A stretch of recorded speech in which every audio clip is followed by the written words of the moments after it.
जंगल में एक कालू कौवा रहता था। वह कौवा ना अपने रूप रंग से संतुष्ट था, ना ही अपनी बिरादरी से। वह मोर जैसा सुंदर बनना चाहता था। जब भी वह दूसरे कौवों से मिलता तो कौवों के रूप और उसके रंग की बुराई कर अपनी किस्मत को कोसता कि उसने कौवा बनकर इस धरती पर क्यों जन्म लिया। काश वह मोर की तरह सुंदर होता।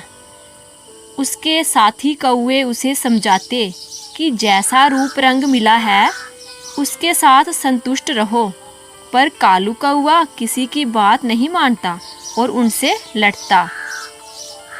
एक दिन कालू जंगल से जा रहा था।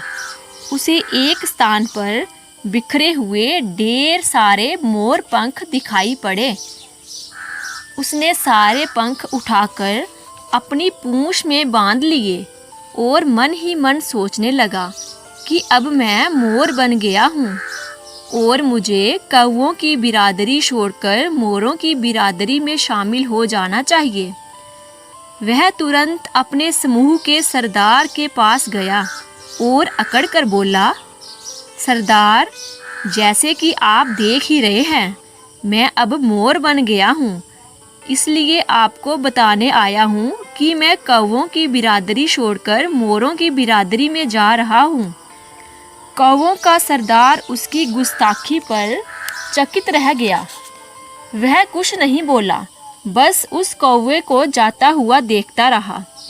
कौवा मोरों के पास पहुंचा, ये साबित करने के लिए कि वह भी मोर बन गया है। वह उनके सामने अपनी पूंछ दिखा दिखा कर झूमने लगा।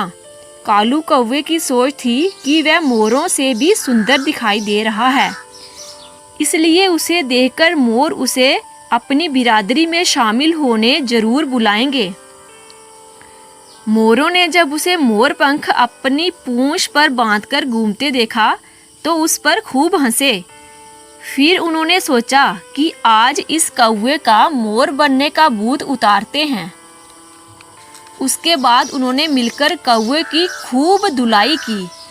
कौवा जान बचाकर भागा और अपने समूह के सरदार के पास पहुंचा। वह उनसे बोला, सरदार, मोरों ने मुझे बहुत मारा है, अब मैं उनके बीच कभी नहीं जाऊंगा, मैं यहीं अपनी बिरादरी में रहूंगा। कौवों के सरदार को उसकी अकड़ याद थी। वह सोचने लगा, यह तो बहुत अकड़ रहा था, अभी इसकी अकड़ उतारता हूँ और सबक सिखाता हूँ। उसने अपने साथियों को बुलाया और सबने मिलकर उस कौवे को मार मार कर अधमरा कर दिया। कौवों का सरदार बोला, तुम जैसे कौवों की हमारे समूह को कोई आवश्यकता नहीं, भाग जा यहाँ से और कभी लौट कर मत आना। बेचारा कौवा ना मोर की बिरादरी में शामिल हो पाया, ना अपनी बिरादरी का रहा, मरम्मत हुई सो अलग। इस कहानी से हमें यही सीख मिलती है, हमें जैसा रूप रंग मिला है, जिस परिवार में हमने जन्म लिया है, उसका सम्मान करना चाहिए।